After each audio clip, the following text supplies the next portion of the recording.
culto de hoy, como si ha transcurrido, ha sido la preparación para la palabra de hoy. La palabra de hoy, digo yo que es como pensando, ¿no? Como la vida misma. En esta vida atravesamos momentos de victoria, atravesamos momentos de alegría, de gozo, pero también atravesamos por momentos duros, por momentos de crisis, por momentos de llanto, de dolor. Y creo que esta palabra es como el como la vida misma, y la vida misma es como el libro de los Salmos. El libro de los Salmos se compone de 150 capítulos en la totalidad de todos sus libros, y en todos esos capítulos encuentras capítulos que son de gozo, de alegría. David, por ejemplo, escribió en una ocasión Salmo 27, y él decía: Jehová es mi luz y mi salvación, y preguntaba: ¿de quién temeré? Jehová es la fortaleza de mi vida, ¿de quién voy a atemorizarme? Y lleno de fuerza y de vigor, David decía: se juntaron contra mí los malignos, los angustiadores, los enemigos, pero él decía: aunque un ejército acampe alrededor de mí, no temerá mi corazón. Aunque contra mí se levanten guerra, yo permaneceré confiado. Eran momentos donde David se encontraba con fuerza, se encontraba con ánimo, creía tener la capacidad de superarlo todo, pero el mismo que escribe el Salmo 27 tiene que escribir el Salmo 55, y no es otro salmo de dolor que dice: mi corazón está dolorido dentro de mí, porque terrores de muerte sobre mí han caído, temor y temblor vinieron sobre mí, y terror me ha cubierto. Y dije: ¿quién me diese alas como de paloma? Volaría yo y descansaría, ciertamente huiría lejos, y me apresuraría a huir del viento borrascoso y de la tempestad. En esta vida nos encontramos con momentos de altos y de bajos, y la puerta del valle tiene mucho que ver con todo esto. Por eso nos vamos a Nehemías, nos vamos al capítulo 3 y el verso 13. Y dice la Biblia: la puerta del valle la restauró Hanún con los moradores de Zanoa. Ellos la reedificaron y levantaron sus puertas con sus cerraduras y cerrojos, 1000 codos del muro hasta la puerta del muladar. Hemos estado viendo semanas o clases anteriores, capítulo 1 y 2, y cuando empecemos en el capítulo 3 y vimos la edificación de la puerta de las ovejas, la puerta del pescado. Y luego entraríamos con las demás puertas. Pero cuando nos encontramos con esta puerta, y es que entonces dice la Biblia que Hanún, es decir, él a la cabeza con los moradores de Zanoa, se reunieron y dijeron: vamos a restaurar la puerta del valle.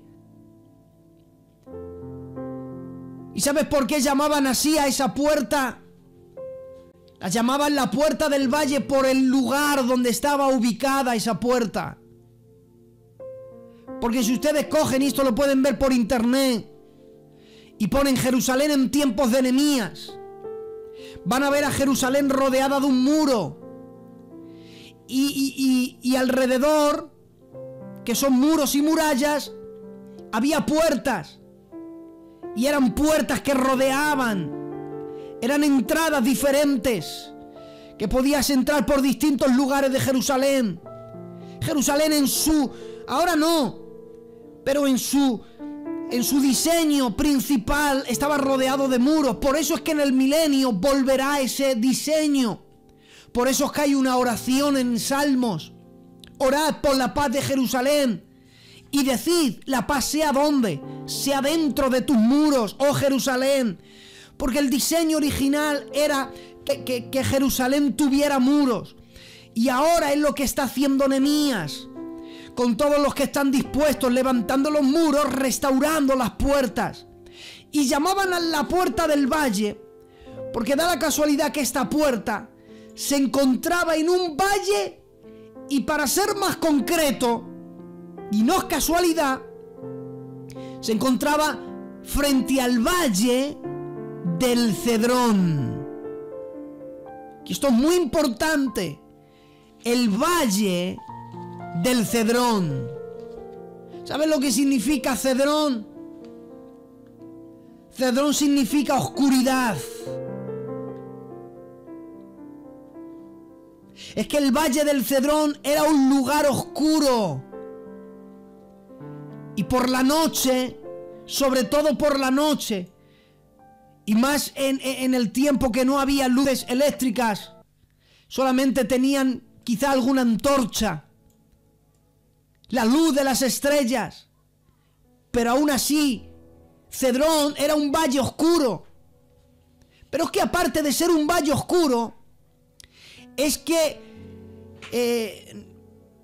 no era agradable estar en ese valle. Porque ya cada vez que pasaban por ese valle algo ocurría. Para los judíos era como un lugar supersticioso. Les daba miedo estar en ese valle. Porque cuando nosotros vemos Primera de Reyes, capítulo 2, verso 37, dice, porque sabe de cierto que el día que salieres y pasaras por el torrente del Cedrón o el valle del Cedrón, es lo mismo, es decir, lo mismo. El día que pasares por el valle del Cedrón, dice, sin duda morirás. Tu sangre será sobre tu cabeza. Por eso recordaban al valle del Cedrón como el lugar de sepulturas. ¿Sabes también cómo recordaban al valle del Cedrón? Segunda de Samuel, capítulo 15 y verso 23. Y todo el país lloró en alta voz. Pasó luego toda la gente el valle del Cedrón, asimismo pasó el rey y todo el pueblo, camino que va al desierto. Desde ahí se huía al desierto. Cuando alguien quería escapar al desierto, era buen lugar de huida tomar el valle del Cedrón para escapar al desierto. David conocía muy bien ese valle. No solamente eso, sino que nos vamos a la época de Jesús, nos vamos a Juan capítulo 18, y habiendo dicho esto Jesús, y habiendo dicho estas cosas, salió con sus discípulos al otro lado del valle del Cedrón, donde había un huerto, el cual entró allí con sus discípulos. Entonces, también lo llamaban el valle de la separación, porque era un lugar donde se separaban. Entonces, el valle del Cedrón no solamente era un valle de oscuridad, no solamente era un lugar de sepultura, un lugar de huidas, era un lugar de separación. Lo llamaban también el valle de la confusión. O sea, que no era agradable estar en ese valle. Y es que para colmo, quien decide restaurar la puerta número 1 fue Hanún. ¿Sabes lo que significa Hanún? El nombre de Hanún significa favorecido. ¿Y sabes quién acompañó a Hanún para restaurarlo? Dicen los moradores de Zanoa. ¿Sabes lo que significa Zanoa? Todo lo contrario a favorecido, significa rechazado. Entonces, la puerta del valle, lo que nos está hablando en términos espirituales es esto. La puerta del valle son esos momentos donde un día te ves favorecido y al día siguiente rechazado. Digo esto porque es el equivalente a decir, son momentos de altas y de bajas. Son momentos donde, por eso he empezado así, donde escribes el Salmo 27 y es todo alegría, pero de un día a otro te levantas y te encuentras en el Salmo 55 y es el momento donde quieres huir al desierto. No sé si estás encontrado en esa estación de la vida donde dices que no te apetece estar con nadie. Deseas estar en lugares desérticos, solos. A veces uno quiere estar solo, que nadie le hable, que nadie le cuente chistes, porque ese día no tiene ganas de reírse. Son momentos donde parece ser que todo te va bien, donde todo te va de las mil maravillas, pero de pronto viene lo que San Juan de la Cruz llamaba la noche oscura del alma. Son esos momentos de dolor, esos momentos de crisis. Y he de decirte, familia de Conquistando Corazones, que de la misma manera que en esta aventura de una reforma nos hemos detenido en la puerta de las ovejas y vimos cómo Dios restaura y la manera que tenemos que restaurar, y la puerta del pescado y la puerta vieja y las demás puertas, hay momentos en la vida cristiana que te vas a encontrar en esa situación de la vida, lugar donde va a ser una batalla continua. Si te dijeron que venir a Dios era que se terminaran todos los problemas, que ya no vendría crisis, eso no es así. Porque en esta vida vamos a atravesar diferentes valles. ¿Quieres acompañarme? Libro del Génesis. Ahí aparece un valle. Y verán, sé que mucha gente que me está escuchando se va a sentir identificado a medida que vayamos mencionando valles. En el libro del Génesis aparece un valle llamado el Valle de Gerar. Génesis capítulo 26 es algo maravilloso. Capítulo 26 de Génesis, verso 17. E Isaac se fue de allí y acampó en el Valle de Gerar. Y volvió a abrir Isaac los pozos de agua que se habían abierto un día de sus padres. Y dice la Biblia, los filisteos lo habían cegado después de la muerte de Abraham.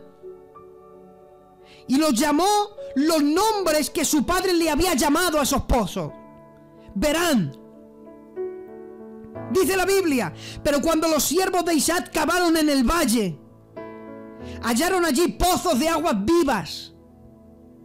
Los pastores de Gerar riñeron con los pastores de Isaac diciendo, el agua es nuestra. Y llamaron a aquel pozo el pozo de Set, que significa contención. Versículo siguiente, y abrieron otro pozo, también riñeron contra él. Lo llamaron Signa, que significa enemistad.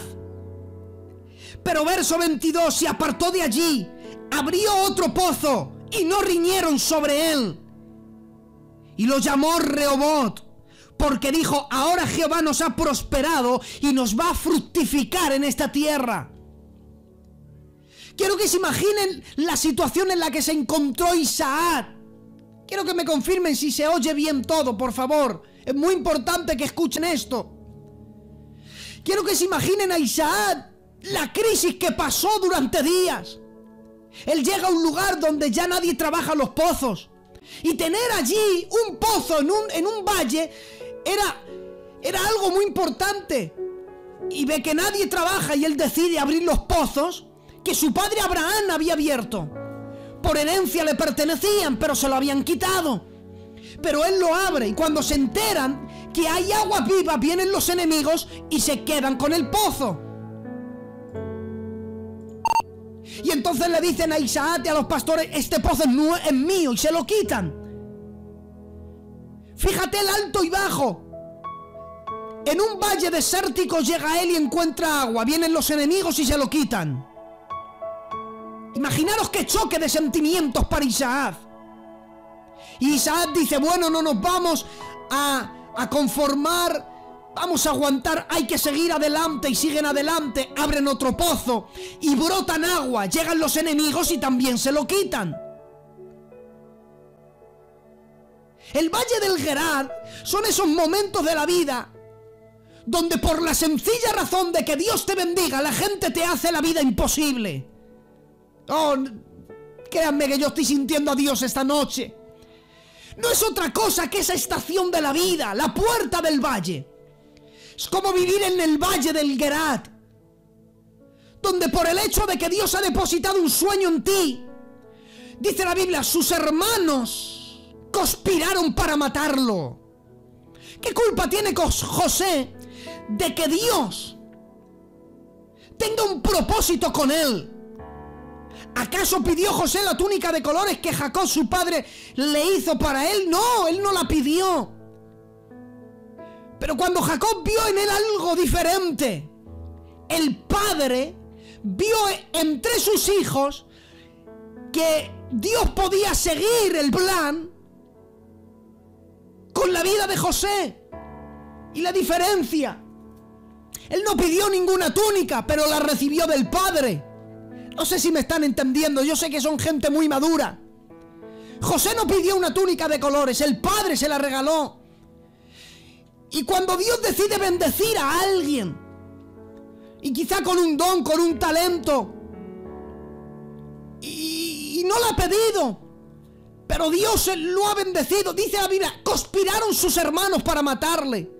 Entonces, vivir en el valle del Gerat son esos momentos que por el hecho de que Dios te ha bendecido, la gente comienza a hacerte la vida imposible. Porque no sé si quizás se ha encontrado en esa estación de la vida que todas las culpas siempre son para los cristianos. Siempre toda la vida para los cristianos. Pero me encanta cómo termina.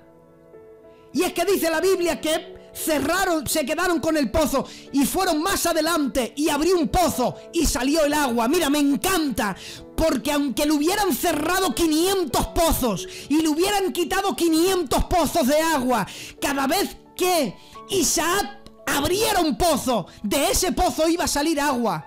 Y la cuestión era porque Dios lo había bendecido, porque Dios había dado una orden al agua. Allí donde Isaac toque tierra, que las aguas broten.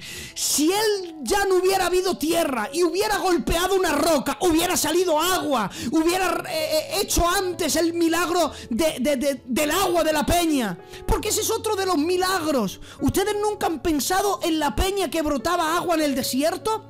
Eso, hermanos, lógico, no tiene sentido. Porque la Biblia dice que el pueblo tenía que caminar.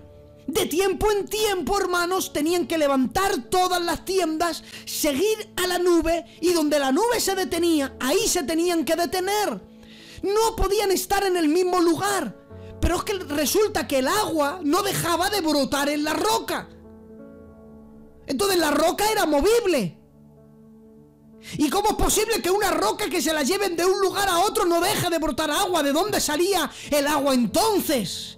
Era el milagro que Dios había hecho, porque Dios había dado una orden: roca, no dejes de brotar agua. Y aunque no tenía un manantial de dónde extraer el agua, si Dios lo había dicho, sucedería. Por eso es que donde Isaac cavaba salía agua, porque Dios había dado la orden: donde vaya Isaac, que le siga el agua. Porque te tengo una noticia: cuando Dios apuesta por alguien, si Dios te envía, responderá por ti. Dios no te va a enviar al desierto sin recursos. Oh, mi alma te alaba. Dios no te envía al desierto para morir allí. Dios te envía al desierto con recursos. El que te llamó califica tu llamado. El que te envió responderá por ti. El que está contigo no te dejará en el desierto para que mueras de sed, porque el que Dios te envió, Dios te va a acompañar. ¡Aleluya! Por eso, aunque estés en el valle del Gerat, tranquilo, que aunque haya altas y bajas, habrá un momento donde ya los enemigos no te van a molestar. Por eso dice la Biblia: y pusieron el nombre Rehobot, porque dijeron: no riñamos más con él. ¿Sabes que Isaac no se defendió?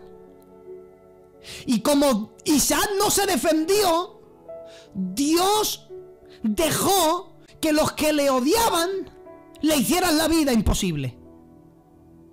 No sé si estoy predicando hoy de una manera entendible. Los que le hacían la vida imposible, dejaron de hacerle la vida imposible porque Dios dijo basta. Y hubo un momento en el que ya no riñían más por los pozos. Porque cuando no te defiendes, saldrá Dios en tu defensa. Cuando nosotros vamos al valle, al libro de Josué, nos encontramos con otro valle, que es el valle de Agalón. ¿Sabes lo que significa Agalón? Agalón significa lugar de ciervos. Yo les dije, búsquense un diccionario de nombres bíblicos, porque es muy importante para entender la Biblia. Verán, lugar de ciervos. Y lo llamaron el Valle de Agalón. ¿Por qué lo llamaron el Valle de Agalón? Porque su significado dice que era el lugar de ciervos. Entonces, había ciervos en ese valle. Fíjate que es la época de Josué. Es el Valle de Agalón, había ciervos. El contexto está en el Salmo 42. El Salmo 42 empieza diciendo: como brama el ciervo por las corrientes de las aguas, así clama por ti, oh Dios, el alma mía. Cuando nosotros estudiamos el Salmo 42, nos damos cuenta que es un salmo de los hijos de Coré. Los hijos de Coré eran los encargados de la alabanza en el peregrinar en el desierto. Entonces, hubo un momento cuando analizamos el Salmo 42, nos damos cuenta que estaba atravesando el salmista, estaba atravesando por un momento de crisis, de dolor, de desesperación, que quería decir a Dios cómo se sentía, pero como no encontraba las palabras, él tomó de ejemplo a los ciervos que veía. ¿Que veía dónde? En el Valle de Agalón. Por eso dijo: Señor, si tuviera que poner en palabras cómo me siento, porque a veces, hermanos, nos encontramos de una manera que no sabemos expresarlo con palabras. Pero como tenemos al Dios que también entiende el lenguaje aún de los símbolos, el salmista le dijo: mira, Señor, si tuviera que decir cómo me siento, porque como no sé expresarlo, te digo, me siento como cuando un ciervo brama por aguas. Así mi alma clama por ti, oh Dios. Y en el momento que el salmista dijo: me siento como cuando un ciervo brama por aguas, ya Dios sabía desde ese momento cómo se sentía. Porque Dios entiende todos los lenguajes, aún el lenguaje de los signos. Es más, te voy a dar un detalle acerca de la extensidad de lo que Dios entiende. Dice la Biblia que cuando no sabemos cómo orar, el Espíritu Santo intercede por nosotros con gemidos indecibles. Señores, bienvenidos a una locura bíblica. Esto es una locura. Ya verán, van a disfrutar, porque cuando yo lo descubrí disfruté. Tuve días, hermanos, dándole gracias a Dios por lo que Él hacía. Cuando no sé cómo orar, el Espíritu intercede por mí con gemidos indecibles. Busquen la palabra gemidos indecibles. ¿Saben lo que significa? Indecible. Lo que no se puede decir con palabras. Ahora voy a interpretarlo. Cuando yo no sé cómo orar, cuando yo no sé qué palabras usar para decir a Dios cómo me siento, el Espíritu Santo que está en mí expresa a Dios con palabras lo que no se puede expresar con palabras. ¿Cómo se explica eso? ¿Y sabes cómo se explica eso? ¿No te has encontrado en una situación que estás en tu cuarto, estás roto, dolorido, quieres orar a Dios, no sabes cómo, quieres orar, y de pronto lo que haces es hablar en lenguas? Y tú quieres orar, pero hay algo dentro de ti que te quema y empiezas a hablar en lenguas. Y no entiendes las lenguas, porque la Biblia dice que el que habla en lenguas habla misterios con Dios. Ay, Dios mío, entonces, no lo entiendes. Entonces, las lenguas son misterios que hablas con Dios, pero tú no sabes lo que estás diciendo. Sabes cuando tú hablas en lenguas en tu cuarto y nadie te oye y tú no sabes lo que estás diciendo, sabes lo que está ocurriendo. Es que el Espíritu Santo está intercediendo por ti con gemidos indecibles. Le está diciendo el Espíritu Santo al Padre en el nombre del Señor, le está diciendo cómo te sientes, por qué tienes que orar, qué es lo que tienes que hacer. Es el Espíritu Santo ayudándote a expresar con palabras lo que no puedes expresar con palabras. Y el valle de Ajalón es el lugar de la crisis para el salmista, el de los hijos de Coré. Pero en ese mismo valle donde hubo crisis y desesperación, y cuando leí el artículo de un médico y decían que clínicamente el Salmo 42 era principio de una depresión, de tantas veces que se menciona a él, por el verso que dice: fueron mis lágrimas mi pan de día y de noche. Es decir, que por el día no como, porque lo único que hago es llorar, y por la noche no paro de llorar, y el que llora no puede dormir. Principio de una depresión es que se te quitan las ganas de comer y no puedes dormir por las noches. Pero en ese mismo valle donde alguien pasó un principio de depresión, ocurrió también un milagro. Josué capítulo 10 dijo, fíjate el verso 12: entonces Josué habló a Jehová y dijo en presencia de los israelitas: sol, detente en Gabaón, tu luna en el valle de Ajalón. Y el sol se detuvo y la luna se paró.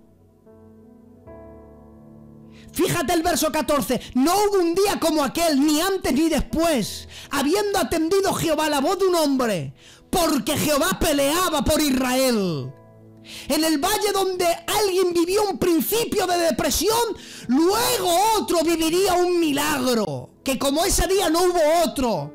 Y te tengo, ay Dios mío de mi alma, es que es lo mismo que pasó en Habacuc.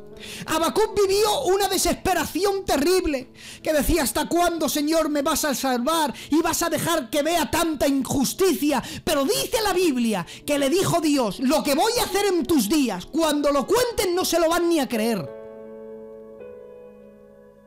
Porque en el mismo lugar donde has pasado un momento de crisis y de dolor, quizá un principio de depresión, que si Dios no hubiese intervenido, a saber dónde estarías, en ese mismo lugar es donde Dios puede obrar un milagro, y como aquel día ser único, como en el día de Josué decir: hoy es el día que Dios ha marcado mi destino. Por eso en el lugar de desesperación puede ser también el lugar de la bendición. ¿A dónde le llevó? ¿Dónde le guió Dios? Le dijo: toma Isaac y vete al monte, sacrifícamelo allí. Aquel monte sería el lugar del dolor, el lugar de la duda, el lugar del lloro, el lugar de la prueba. Eso era lo que él pensaba recibir allí, pero es que allí se encontró con la bendición. Te bendeciré y bendeciré a todos los que te van a bendecir. En ti serán benditas todas las naciones de la tierra, porque el lugar donde él creía que se iba a acabar todo fue el lugar donde Dios hizo un milagro. Te tengo una noticia: no hay lugar que Dios no pueda convertir de tristeza en baile, de maldición en bendición, porque ¿quién va a maldecir al que Jehová ha bendecido? Hay más valles, y en Samuel hay un valle que es el valle de Ela, y Ela significa roble,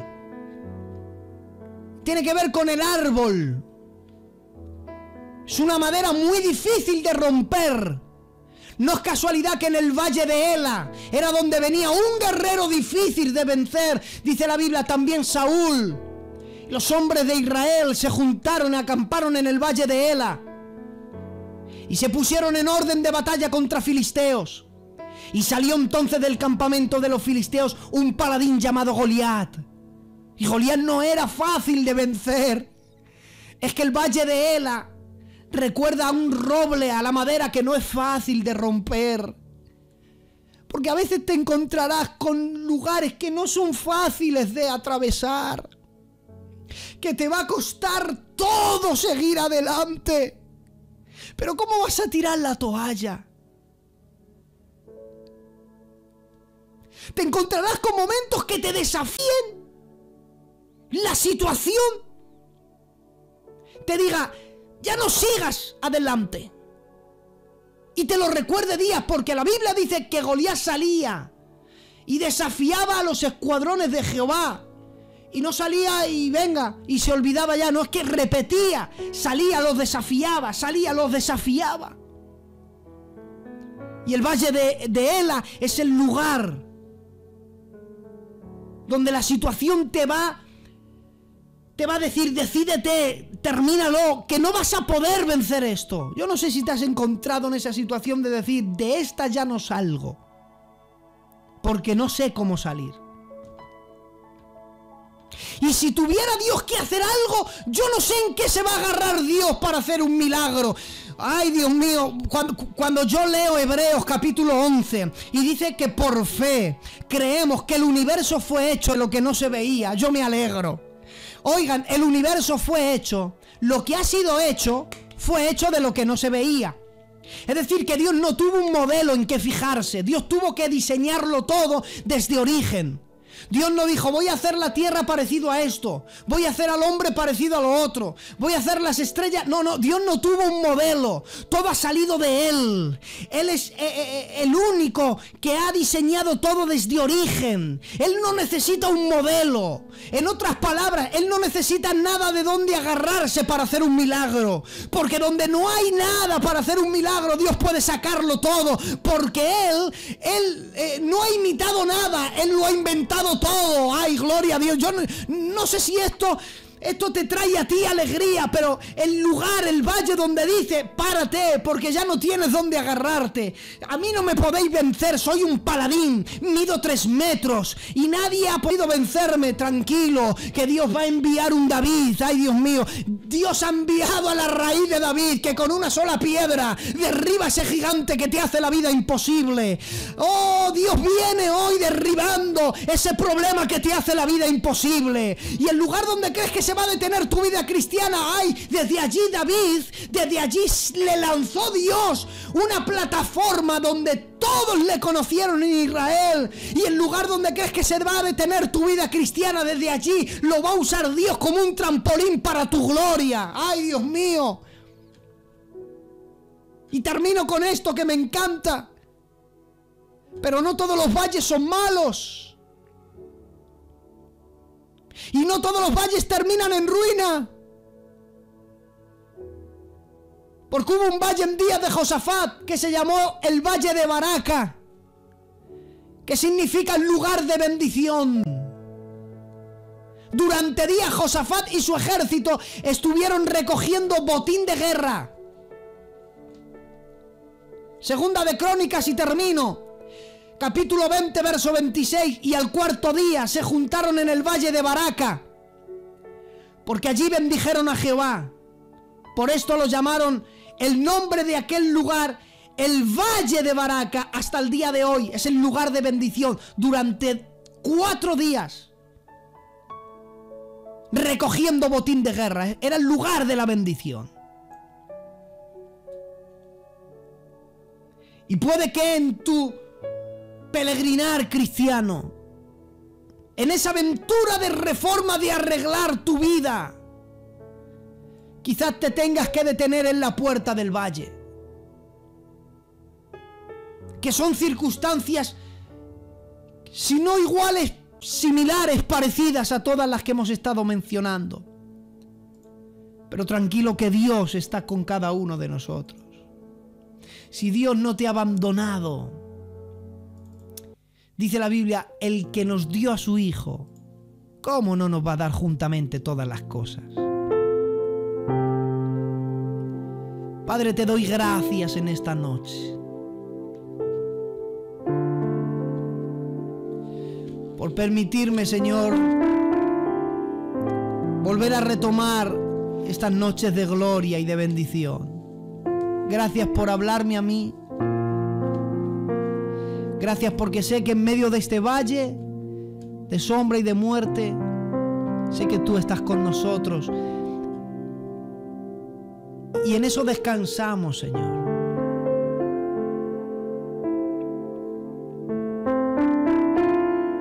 Gracias porque tú nos vas a sorprender. Gracias porque cuando ya no podemos más, vamos a tus manos divinas, caemos rendidos. Queremos descansar en ti, Señor. Danos fuerzas cuando atravesemos por el valle del Cedrón, el valle de la oscuridad. Danos fuerza, Señor.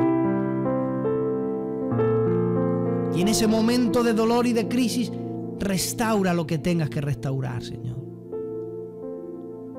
Gracias. En el nombre de Jesús.